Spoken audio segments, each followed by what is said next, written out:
নীলফামারী জেলার অন্তর্গত কিশোরগঞ্জ থানার বালাপাড়া দক্ষিণ সিঙ্গেরগাড়ি ইন্টারন্যাশনাল ইসলামিক মাদ্রাসা ও এলাকাবাসীর উদ্যোগে আয়োজিত আজকের এই ওয়াজ মাহফিলের সম্মানিত শ্রদ্ধাভাজন সভাপতি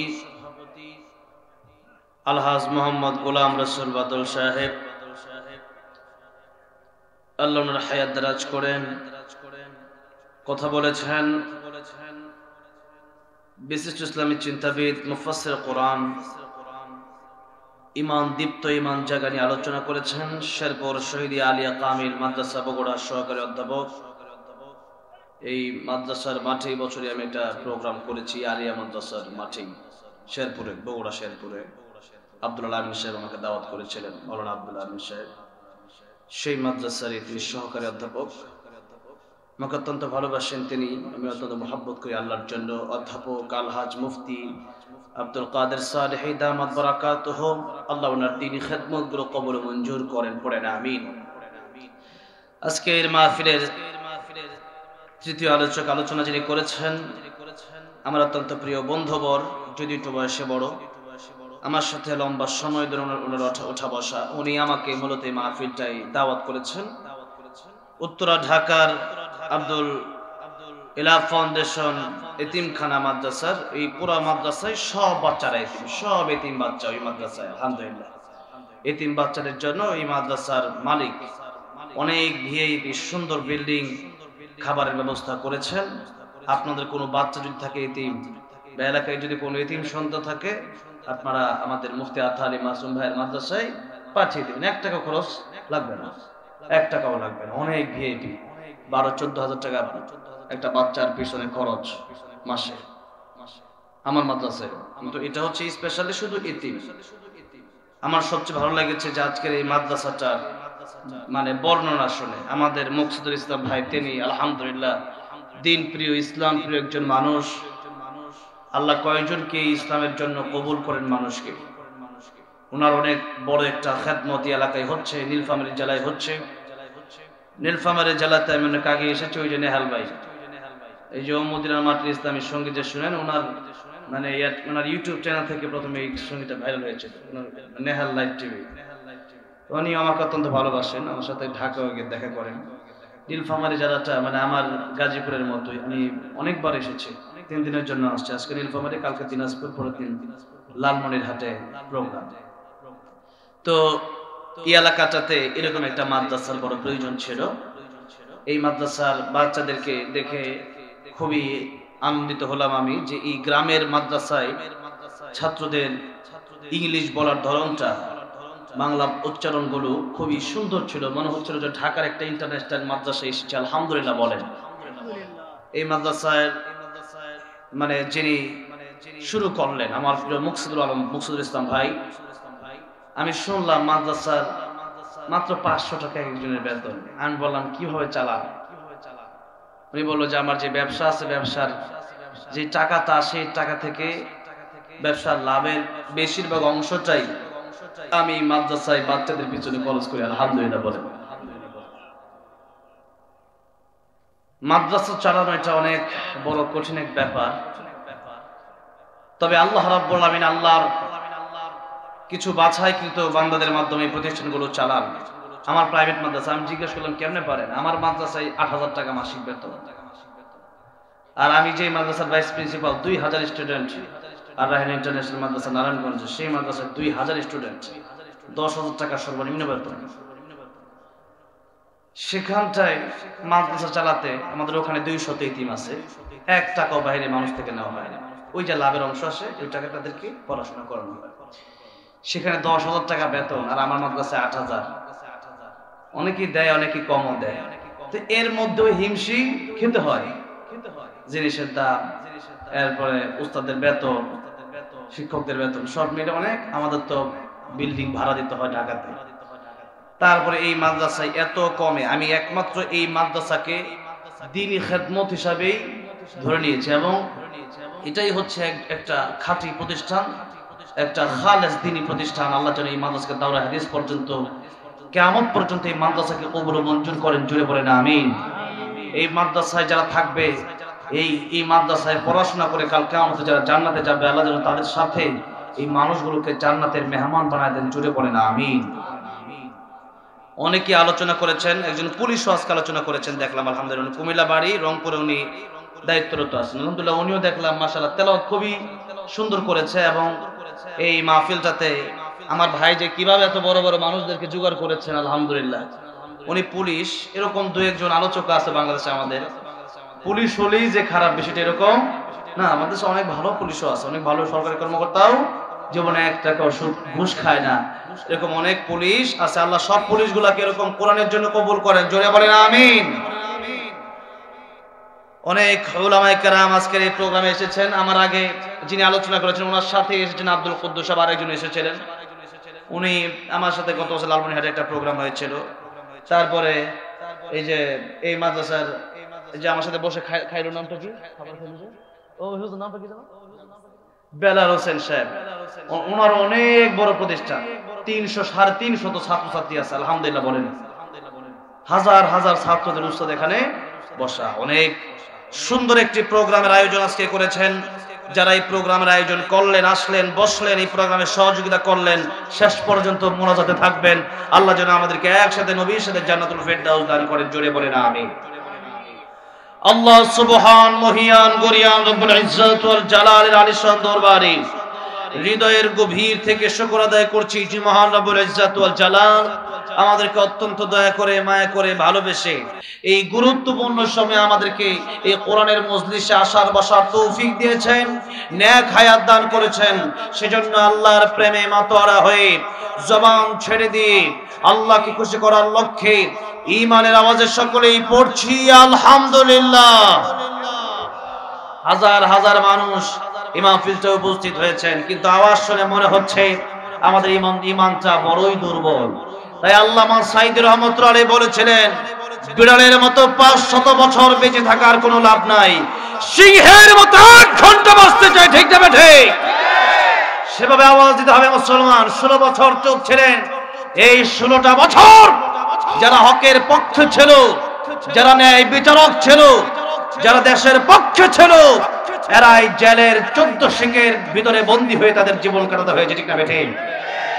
আর যারা চুপ ছিলেন তাদের কারণেই দেশে এই বেহাল দশা আমাদের হয়েছিল। তাই চুপ থাকা যাবে না। আল্লাহর নামের প্রশংসা করতে বলা হলে চুপ থাকা যাবে না। যাদের ঈমান দুর্বল তারাই আল্লাহর নামের প্রশংসা করতে বলে চুপ থাকে।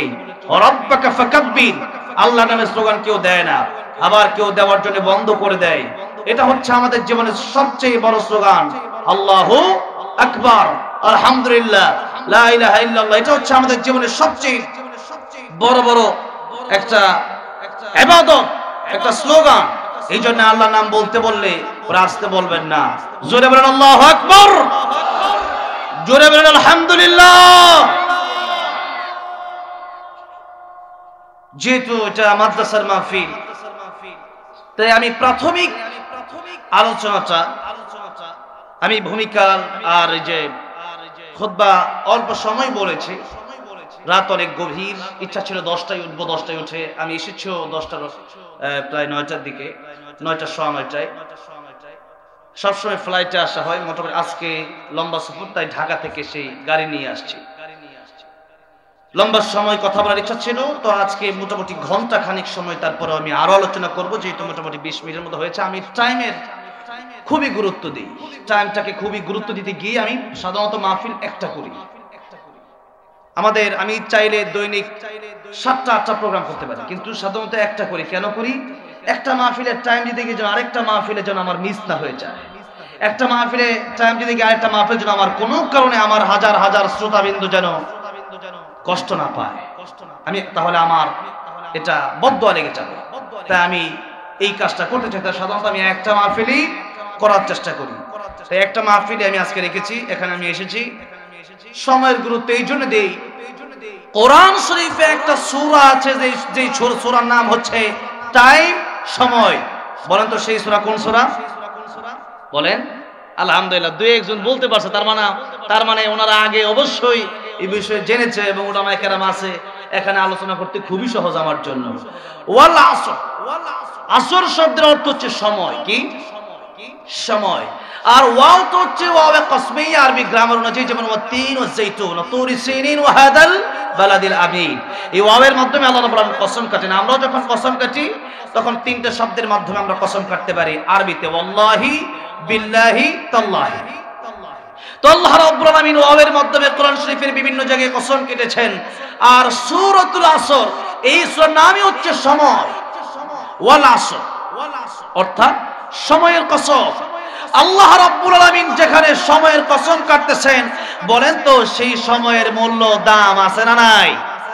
সেই সময়ের দাম আছে, কিন্তু আমরা বড়ই হতভাগা, সেই সময়ের মূল্য আমরা দেই না। 24টা ঘন্টা দৈনিক চলে যায়, 29, 30, 31 দিন মাসে চলে যায়, 12টা মাসে একটা বছর চলে যায়। দিন দিন মানুষের জীবন থেকে সময় ফুরিয়ে যায়। এই সময়টুকু আল্লাহ রাব্বুল আলামিন মানুষকে দিয়েছেন কেবলমাত্র আল্লাহর গোলামি করার জন্য, আল্লাহর ইবাদতের জন্য। নবীজি বলেছেন আদ-দুনিয়া মাজরাতুল আখিরাহ, এই দুনিয়া তোমাদের কাজের জায়গা, পরকালের জন্য তোমাদের সামানা গোছানোর জায়গা। অন্য হাদিসে নবীজি বলছেন আল কাইস মান দানা নাফসাহু ওয়া আমিলা লিমা বাদাল মাউত। প্রকৃত জ্ঞানী ওই ব্যক্তি, যে ব্যক্তি তার নিজের ব্যাপারে বড় চিন্তা করে আর কাল কিয়ামতের কঠিন ময়দানের জন্য সে ব্যক্তি আমল করে নেয়। এরা হচ্ছে প্রকৃত জ্ঞানী। তাহলে বলেন, নবীর হাদিস অনুযায়ী আমরা কি পরকালের জন্য আমল বেশি করি, না দুনিয়ার এই টাকা করি, এই অর্থ সম্পদের জন্য বেশি কষ্ট করি? কিসের জন্য? অর্থ সম্পদের জন্য। অথচ আল্লাহ রাব্বুল আলামিন বলছেন ফামান যুহজিহা আনিন নারি ওয়া উদখিলাল জান্নাতা ফাকাদ ফাজ ওয়া মাল হায়াতুদ দুনিয়া ইল্লা মাতাউল গুরুর। আল্লাহ পাক বলছেন সফলকাম তো তারা, সফলতা অর্জন তো তারাই করতে পারলো যারা জাহান্নামের কঠিন কষ্ট থেকে বেঁচে জান্নাতের পথ, শান্তির পথ বেছে নিল, জান্নাতে তারা যেতে পারলো। এরাই হচ্ছে প্রকৃত সফলকাম। আর এই দুনিয়া হচ্ছে ধোঁকা। দুনিয়াটা কি? ধোঁকা। যতই দুনিয়াকে আঁকড়ে ধরতে চাবেন, দুনিয়া কোনোদিন পাবেন না, পাওয়ার সম্ভাবনা। এই পৃথিবী থেকে মানুষের চলে যাওয়া লাগবে। ঢাকা থেকে এসেছি আমি, এখানে অনেক জিনিসপত্র নিয়ে আসি নাই, আমার সব কিছু নীলফামারীতে গুছায় নিয়ে আসি নাই। দু চারটা জামা নিয়ে এখানে এসেছি। 2-3 দিন আমি উত্তরবঙ্গে অবস্থান করব, যতটুকু লাগে ততটুকু নিয়ে এসেছি, তার বেশি না। আবার আমাকে ঢাকা যেতে হবে, আমি এখানে এসেছি মুসাফির হিসাবে। তাই কবি দুনিয়ার ব্যাপারে বলছেন ইহা हम सब मुसाफिर हैं वही आखिर ठिकाना कोई आगे रवाना है कोई पीछे रवाना। দুনিয়াতে এসেছি মুসাফির হিসাবে, থাকার জন্য কেউ আসি নাই, কেউ থাকবো না। এসেছি আবার চলে যাব। ছিলাম মৃত, এখন আছি জীবিত, আবার আল্লাহ মারবেন, আবার জীবিত হওয়া লাগবে। কার কথা? আল্লাহ বলেছেন। আল্লাহ রাব্বুল আলামিন বলছেন কাইফা তাকফুরুনা বিল্লাহি ওয়া কুনতুম আমওয়াতান ফাআহয়াকুম সুম্মা ইউমীতুকুম সুম্মা ইউহয়ীকুম সুম্মা ইলাইহি তুরজাউন। আল্লাহ বলছেন মানুষ কিভাবে আল্লাহর সাথে নাফরমানি করে, অথচ কুনতুম আমওয়াতা, এই মানুষ তো একটা সময় ছিল মৃত। ফাহিয়াকুম, আল্লাহ রাব্বুল আলামিন মানুষকে জীবন দান করলেন। 24 বছর আগে পৃথিবীতে আমি আসতেই পারি নাই, মায়ের গর্ভে এসেছিলাম, ছিলাম মৃত। অতঃপর ফেরেশতার মাধ্যমে আল্লাহ রাব্বুল আলামিন বুঝিয়ে সুন্দর দেহ সিস্টেমটা আল্লাহ রাব্বুল আমিন তৈরি করেন ফেরেশতার মাধ্যমে। অতঃপর আল্লাহ রাব্বুল আমিন রূহ যদি দান করেন, ওই ব্যক্তি পৃথিবীতে আসে। রূহ যদি না দান করে, মৃত ব্যক্তি পৃথিবীতে আসে। মৃত বাচ্চা আমাদের দেশে জন্ম নেয় কি নেয় না? নেয় না? সেই মৃত বাচ্চা মা ঘরে রেখে দেয় না, বাবা ঘরে রেখে দেয় না। সেই মৃত বাচ্চাকে কোনো দলে জায়গা দেওয়া হয় না। এখন আপনি মরে যান, আপনি যে কোনো দলের সভাপতি, সেক্রেটারি থাকতে পারেন, সম্পাদক থাকতে পারেন। এই মুহূর্তে আপনার রূহ যদি বের হয়ে যায়, রূহ বের হয়ে যাওয়ার সাথে সাথে আপনাকে আর কোনো দলের সভাপতি হিসাবে রাখা হবে না, ঠিক না বেঠে? কোন দলের সভাপতি থাকতে পারবেন না। তাই যে আল্লাহ এই সুন্দর কথা বলার শক্তি দিলেন, সে আল্লাহর জবান দিয়ে যারা আল্লাহর বিরুদ্ধে কথা বলে, এরা কি ভালো মানুষ না মন্দ? এরা ভালো না মন্দ? এরা জালেম। আল্লাহ রাব্বুল আমিন বলছেন, হাল আতা আলাল ইনসানি হিনুম মিনাদ দাহর লাম ইয়াকুন শাইআন মাযকুরা। মানুষ তো বর্ণনা করার মতো কিছুই ছিল না, সেই মানুষকে আমি আল্লাহ রাব্বুল আমিন জিরো থেকে হিরো বানিয়ে দিলাম। কথা বলতে পারতো না, কথা বলার শক্তি আমি আল্লাহ দিলাম। চলার মতো ক্ষমতা ছিল না, পা ছিল ছোটবেলায় কিন্তু হাঁটতে পারতো না। সেই হাঁটার জন্য দেহে আমি আল্লাহ রাব্বুল আমিন শক্তি দিয়ে দিলাম। হাত ছিল, এই হাত দিয়ে কোনো ভারী জিনিস উঠাতে পারতো না, ধরতে পারতো না। এই হাতের শক্তি আমি আল্লাহ রাব্বুল আমিন দিলাম। বুঝ ছিল না, কিন্তু আমি আল্লাহ রাব্বুল আমিন বুঝ দিলাম। আর এই বুঝ দিয়ে যদি এই পৃথিবীতে মানুষ আল্লাহ রাব্বুল আমিনকে না চিনতে পারে, কোরআন না শিখতে পারে, এই মানুষ প্রকৃত মানুষ হতে পারে না। তাই আল্লাহ রাব্বুল আমিন বলছেন, লাহুম কুলুবুন লা ইয়াফকাহুনা বিহা ওয়া লাহুম আ'য়ুনুন লা ইউবসিরুনা বিহা ওয়া লাহুম আযানুন লা ইয়াসমাউনা বিহা উলাইকা কাল আনআমি বাল হুম আদাল উলাইকা হুমুল গাফিলুন। আল্লাহ রাব্বুল আমিন বলেছেন, কলম আমি দিলাম, আমি আল্লাহ রাব্বুল আমিন মানুষকে বোঝার মতো ক্ষমতা দিলাম। এখন সব বুঝে, কিন্তু আমি আল্লাহকে চিনি না। সব বুঝলো, ব্যবসা বুঝলো, বাণিজ্য বুঝলো, দোকানদারি বুঝলো, খেলাধুলা বুঝলো, এরপরে আড্ডাবাজি বুঝলো, বিয়ে শাদী বুঝলো, সব বুঝলো, কিন্তু আমি আল্লাহ রাব্বুল আমিনকে বুঝলো না। তাহলে সে ব্যক্তি কিছুই বুঝলো না, সে ব্যক্তি কুকুরের চাইতে নিকৃষ্ট। কার কথা? আল্লাহর কথা। তাই প্রাথমিকভাবে যে আলোচনা করতে চাই, সে আলোচনাটা হচ্ছে কোরআন আমাদেরকে শিখতে হবে, কোরআন আমাদেরকে জানতে হবে। আমি প্রাথমিকভাবে কোরআন নিয়ে সামান্যতম কথা বলতে চাই। লম্বা সময় কথা বলবো না, কারণ টাইম মেনটেন আমার করতে হবে। যেহেতু আল্লাহ রাব্বুল আমিন বলেছেন ওয়াল আসর, সময়ের গুরুত্ব দেওয়ার জন্য আমাদের এই জীবনে অনেক আমলের প্রয়োজন, জানারও বেশি প্রয়োজন, মানারও বেশি প্রয়োজন, কিন্তু আমরা জানার চেষ্টাও করি না, আর জানলেও আমরা মানি না। এটাই হচ্ছে আমাদের ব্যর্থতা। তাই কোরআন শরীফ শিখলে সে ব্যক্তি প্রকৃত মানুষ হয়। কোরআন শরীফ না শিখলে একজন মানুষ প্রকৃত মানুষ হতে পারে না। কি জন্য, সেটাই আমি আপনাদেরকে প্রাথমিকভাবে আলোচনা করতে চাই। এই মাহফিলটা আমার ভাই আজকে প্রথম করেছে। আমি ভাবি নাই যে এই মাহফিলটা এত মানুষ এই মাহফিল হবে। আমি ভাবছিলাম মনে হয় 100-200 লোক হবে, কারণ প্রথম বার্ষিক মাহফিলে সাধারণত এই মাহফিলগুলোতে এত লোক হয় না। আজকে যত লোক হয়েছে আলহামদুলিল্লাহ বলেন। আপনারা কোরআন প্রেমিক, আপনারা আল্লাহ প্রেমিক, তাই আপনারা এসেছেন। আসুন আল্লাহকে পাওয়ার জন্য, আমাদের আল্লাহ পাওয়ার মাধ্যম হচ্ছে কোরআন শরীফ। আল্লাহ পাওয়ার মাধ্যম কি? কোরআন শরীফ। তাই আল্লাহ রাব্বুল আমিন কোরআন শরীফে সূরা রহমান নাযিল করে কোরআনের কথা বললেন, আর-রহমান আল্লামাল কুরআন খালাকাল ইনসান। আল্লাহ রাব্বুল আমিন বললেন, রহমান তিনি, দয়াময় তিনি, কোরআন শিখালেন যিনি, মানুষ বানালেন যিনি। তার মানে আল্লাহ রাব্বুল আলামিন তিনি হচ্ছেন রহমান, তিনি হচ্ছেন দয়ালু।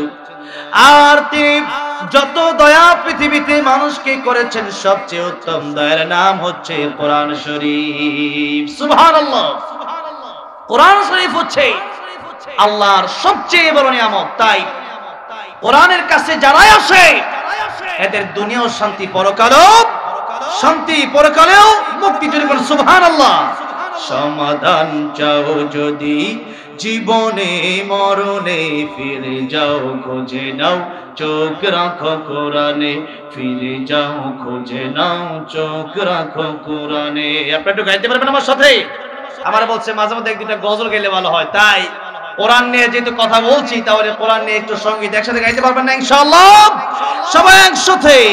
সমাধান চাও যদি জীবনে মরণে, ফিরে যাও খুঁজে নাও চোখ রাখো কোরআনে, ফিরে যাও খুঁজে নাও। একটা আওয়াজ দিয়ে কোরআনের প্রেম ভালোবাসা অন্তর নিয়ে, ফিরে যাও খুঁজে নাও চোখ রাখো কোরআনে, ফিরে যাও খুঁজে নাও। তবেই পাবে সুখ শান্তির ঠিকানা, তবেই পাবে সুখ শান্তির ঠিকানা, যদি মেনে নাও তুমি মনে প্রাণে। সমাধান সমাধান চাও যদি জীবনে মরণে, ফিরে যাও খুঁজে নাও চোখ রাখো কোরআনে। বলেন ফিরে যাও খুঁজে নাও চোখ রাখো কোরআনে, ফিরে যাও খুঁজে নাও। এ বাণী সকলের নয় শুধু মুমিনের, যারাই চলবে মেনে ফল পাবে কোরআন। আল্লাহু আকবার বলেন। আজকের এই মাহফিলে তো আমার দুজন হিন্দু ভাই আসছে আমার আলোচনা শোনার জন্য। আলহামদুলিল্লাহ বলেন। আমার সাথে দেখা করে আসছে ওয়াজের আগে। আলহামদুলিল্লাহ বলেন। আমি খুবই খুশি হয়েছি। আল্লাহ তাদেরকে ইসলামের পথে কবুল করেন। আমিন। এই বাণী সকলের নয় শুধু মুমিনের, যারাই চলবে মেনে ফল পাবে কোরআনের। ঘরে বলো কিবা রাষ্ট্রে বলো, ঘরে বলো কিবা রাষ্ট্রে বলো, অশান্তি দূর করে শান্তি আনে। সমাধান সমাধান চাও যদি জীবনে মরণে, ফিরে যাও খুঁজে নাও চোখ রাখো কোরআনে। বলেন না ফিরে যাও খুঁজে নাও চোখ রাখো কোরআনে, ফিরে যাও খুঁজে নাও। তাই আল্লাহ রাব্বুল আমিন বলছেন, ও দুনিয়ার মানুষ, যদি প্রকৃত মানুষ হতে চাও তোমরা আমি আল্লাহর কালাম শিখো, আমি আল্লাহর কোরআন শিখো। আমি আল্লাহর কোরআন যদি তোমরা শিখতে পারো, তোমরা প্রকৃত মানুষ হয়ে যাবা। কি বললেন আল্লাহ? বললেন কিভাবে বললেন? আল্লাহ বলছেন, আল্লামাল কুরআন খালাকাল ইনসান। আল্লাহ বললেন আমি আল্লাহ রাব্বুল আমিন তোমাদের প্রতি দয়া করলাম। কিভাবে? কোরআন শিখিয়ে তোমাদেরকে দয়া করলাম। আল্লাহ বলছেন কোরআন শিখিয়ে আমি আল্লাহ দয়া করলাম, এরপরে আমি আল্লাহ রাব্বুল আমিন মানুষ বানালাম। তার মানে এই পৃথিবীতে জন্মগতভাবে মানুষ হলেই মানুষ হওয়া যায়। জন্মগত মানুষ তো ফেরাউন ছিল, কিন্তু ফেরাউনের চেয়ে কুকুরই ভালো। জন্মগত মানুষ তো আবু জাহেল ছিল, কিন্তু আবু জাহেলের চাইতে কুকুরই ভালো। জন্মগত মানুষ তো আবু লাহাব ছিল, কিন্তু আবু লাহাব মালিক চেনে না, কিন্তু কুকুর তার মালিক চেনে। কথা বলেন ঠিক না বেঠিক? তাই আল্লাহ রাব্বুল আমিনকে যারা চিনবে না, এই কোরআন যারা শিখবে না, তারা আল্লাহকে চিনতে পারবে না। কোরআন যারা শিখবে তারা আল্লাহ রাব্বুল আমিনকে চিনবে।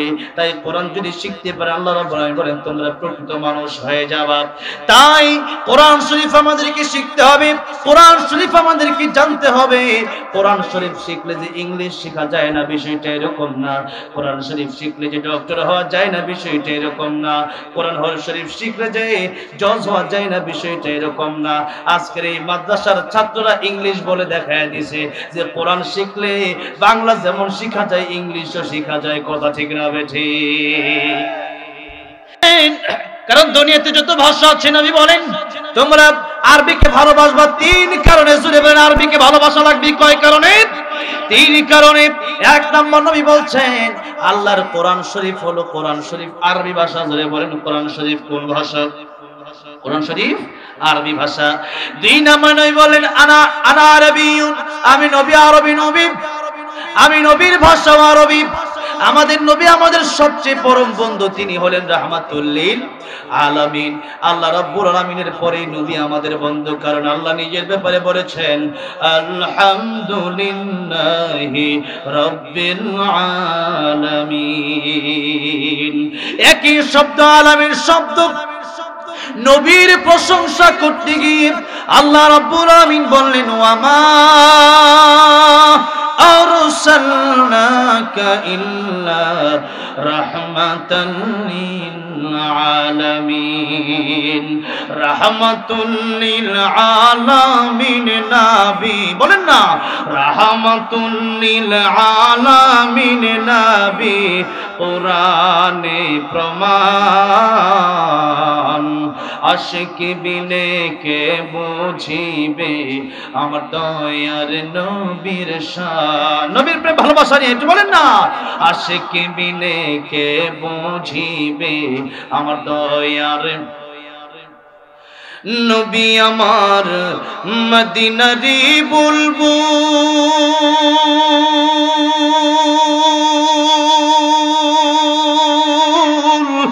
আমার আল্লাহ ভালোবেসে নামটি দিলেন মুহাম্মদ রাসূল। আল্লাহু আকবার।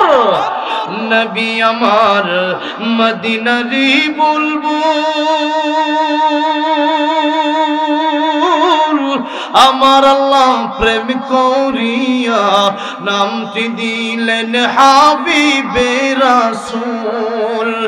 ওই নবীকে ভুল বুঝিলে ওই নবীকে থাকবে না ঈমান। আশিক বিনে কে বুঝিবে আমার দয়ার নবীর শান। উম্মত বিনে কে বুঝিবে আমার দয়ার নবীর শান। কথা ঠিক না ঠিক? আমার ভাইরা, আমার বাবাজিরা, আল্লাহ রাব্বুল আমিন যত জায়গার জন্য রব, তত জায়গার জন্য আমার নবী রহমত। তাই আল্লাহ রাব্বুল আমিন সূরা মায়েদায় বললেন ইন্নামা ওয়ালিয়ুকুমুল্লাহু ওয়া রাসূলুহু ওয়াল্লাযীনা আমানু আল্লাযীনা ইউকিমুনাস সালাতা ওয়া ইউতুনাজ যাকাতা ওয়া হুম রাকিউন। আল্লাহ রাব্বুল আমিন বলেন এই পৃথিবীতে তোমাদের বন্ধু এক নম্বরে হবে আল্লাহ। জুবেল বন্ধু এক নম্বরে কি হবে? এক নাম্বার বন্ধু হবে আল্লাহ। কারণ যখন আমার আপনার কেউ বন্ধু ছিল না, তখন একজন বন্ধু ছিল, জবান খুলে বলেন তিনি কে? আবার একদিন কবরে আমরা যেদিন চলে যাব, সেই কবরে যাওয়ার পরে দুইটা বাঁশ দিতে ততক্ষণে একজন লোক কবরে থাকলেও লাফ দিয়ে উঠে যাবে কবর থেকে। এই কবরে কোনো বন্ধু থাকবে না, বন্ধু থাকবে একজন। জবান খুলে বলেন তিনি কে? যখন আমার কেউ ছিল না তখন ছিলে তুমি, যখন আমার কেউ রবে না তখন রবে তুমি। বলেন না, যখন আমার কেউ ছিল না তখন ছিলে তুমি, যখন আমার কেউ রবে না তখন রবে। তাই তো সবার আগে খুঁজেছি তোমার হৃদয় জুড়ে তোমারি প্রেম দাও প্রভু আমার। বলেন না, হৃদয় জুড়ে তোমারি প্রেম দাও প্রভু। কোন সময় আমি যেন, কোন সময় আমি যেন ভুলি না তোমার হৃদয় জুড়ে তোমারি প্রেম দাও প্রভু আমার। পড়ো আল্লাহুম্মা আমিন। এই জন্য বলছিলাম আল্লাহর পরে আমার রাসূল আমার প্রিয় বন্ধু। কারণ এই দুনিয়ার জন্য আমার নবী উম্মতের জন্য কম কাঁদে নাই। যখন আমার নবীর মরণ হয়ে যাবে, নবীজি চোখের পানি ছেড়ে ছেড়ে কাঁদছিলেন। জিবরাইল আমিন বলেন, ইয়া রাসূলুল্লাহ, ইয়া হাবিবাল্লাহ, আপনি যাবেন মহান আল্লাহ রাব্বুল আমিনের দরবারে। ইয়া রাসূলুল্লাহ, আপনি কাঁদেন কেন? আমার নবী ডেকে বলেন, জিবরাইল, আমি আয়েশার জন্য কাঁদি না, আমি খাদিজার জন্য কাঁদি না, আমি আমার দুইটা নাতি হাসান হুসাইনের জন্য কাঁদি না, আমি একমাত্র আমার গুনাহগার উম্মতের জন্য কান্দি। জোরে জোরে বলা যাবে না সুবহানাল্লাহ? মন আমার কাঁদে রে, প্রাণ আমার কাঁদে রে, যেতে সোনার মদিনায়, যে মদিনা ধন্য হলো, যে মদিনা ধন্য হলো, পেয়ে তব ঠিকানা। মন আমার কাঁদে রে, প্রাণ আমার কাঁদে রে, যেতে সোনার মদিনা। আল্লাহ সবাইকে জীবনে একবার হলেও মক্কা মদিনা যাওয়ার তৌফিক দিও, বলেন আমিন। টাকা পয়সা যদি কারো থাকে, রমজান আসতেছে, চলে যান মক্কা মদিনায়। ঘুরতে যদি মনে চায়, চলে যান মক্কাতুল মুকাররমায়, মদিনাতুল মুনাওয়ারায়। নিয়ত ছিল জীবনে, বড় একটা ইচ্ছাই ছিল আমার, সেটা হলো মক্কা মদিনায় যাব। আল্লাহ বহুবার নিছে, এবার রমজানেও যাচ্ছি, শেষ দশকে ইতিকাফ করার জন্য আল্লাহ কবুল করেন, জুড়ে বলেন আমিন। আবার আসবো, আবার এসে বড় হজেও যাচ্ছে, আলহামদুলিল্লাহ বলেন। সবার জন্য সেখানে গিয়ে আমি দোয়া করে আসবো। আপনারা যেহেতু আমাকে ভালোবাসেন, দোয়া তো অন্তত করবো। কাবা শরীফ যেন ধরে দোয়া যেন করতে পারি, আল্লাহ যেন আপনাদের সবাইকে নবীর কাছে নিয়ে যাই, বলেন আমিন। আমার নবী বলেছেন, আমি আমার রোজা শরীফে জিন্দা, জোরে কোন সুবহানাল্লাহ। আমি যেরকম আপনাদের সাথে কথা বলি, সালাম দিলে যেমন আপনারা ওয়ালাইকুম আসসালাম বলেন, আমার নবীজিকে যখন সালাম দেন, আসসালাতু ওয়াসসালামু আলাইকা ইয়া রাসূলুল্লাহ, আসসালাতু ওয়াসসালামু আলাইকা ইয়া হাবিবাল্লাহ, আমার নবী বলেন, আমি রওজায় থেকে জীবিত মানুষের মতোই তোমাদের সালাম আমি শুনতে পাই, এবং জীবিত মানুষের মতোই তোমাদের সালামের জবাব দিয়ে জোরে করে আল্লাহু আকবার। সেখানে যান, জীবন চেঞ্জ হয়ে যাবে। দুনিয়াতে চার, বাইতুল্লাহ চলে যান, আমার নবীর রওজা জিয়ারতে চলে যান। মান যারা কবরি ওয়াজাবাত লাহু শাফাআতি, নবীজি বলেছেন, আমার রওজা, আমার কবর যে ব্যক্তি জিয়ারত করবে, তার জন্য আমার সুপারিশ করা ওয়াজিব হয়ে যায়। যদি কোন সুবহানাল্লাহ। আমার ভাইরা, আমার বাবাজিরা, বলছিলাম নবীজি আমাদের পরম বন্ধু। নবীজি কিয়ামতের ময়দানে সব নবীরা নাফসি নাফসি বলবে, আমার নবী শুধু উম্মতি উম্মতি বলবে। সেই নবীকে আমাদের ভালোবাসার দরকার, জোরে বলেন আছে না নাই? নবীজি বলেন, আমার তোমরা ভালোবাসবা কেমনে? মান হাব্বা সুন্নতি ফাকাদ হাব্বানি ওয়া মান হাব্বানি কানা মাই ফিল জান্নাত। নবী বললেন, তোমরা আমার সুন্নতকে অনুসরণ করো, আমার সুন্নতকে ভালোবাসো, তাহলে আমাকে ভালোবাসা হবে। আর আমি নবীকে যারা ভালোবাসবা, আমি নবীর সাথে তারা জান্নাতে থাকবা। জোরে জোরে বলা যাবে না সুবহানাল্লাহ? বলছিলাম নবীজি বলছেন, তোমরা আরবিকে ভালোবাসবা, যেহেতু আমার ভাষা আরবি ভাষা।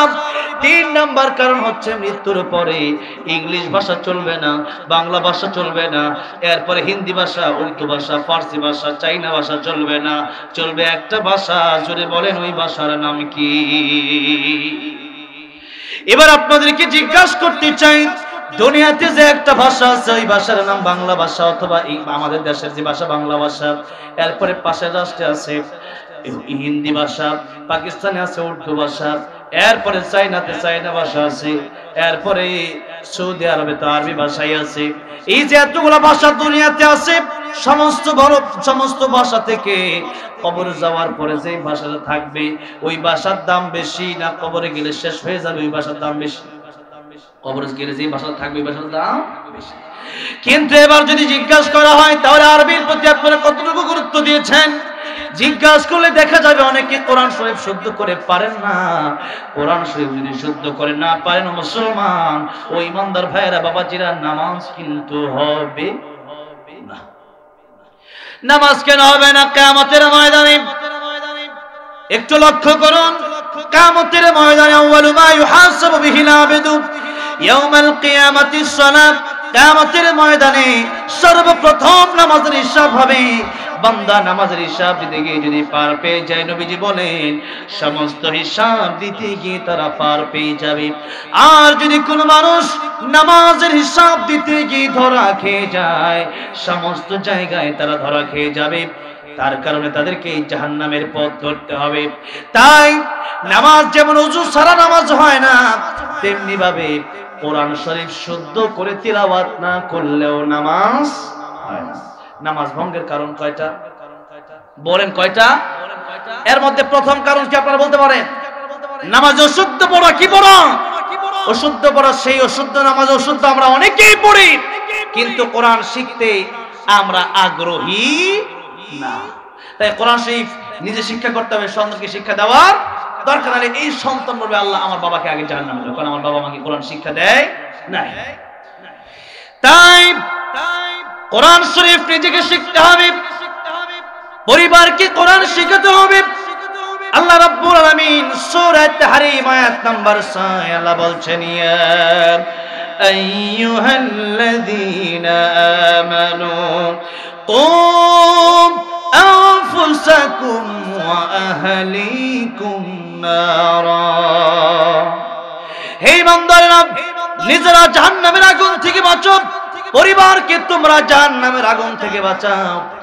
আর জাহান্নাম থেকে বাঁচার পদ্ধতি এক জায়গায় আছে, সেটা হলো কোরআন শরীফ। তাই আল্লাহ বলছেন, কিতাবুন আনজালনাহু ইলাইকা লিতুখরিজান নাস মিনায-যুলুমাতি ইলান-নূর।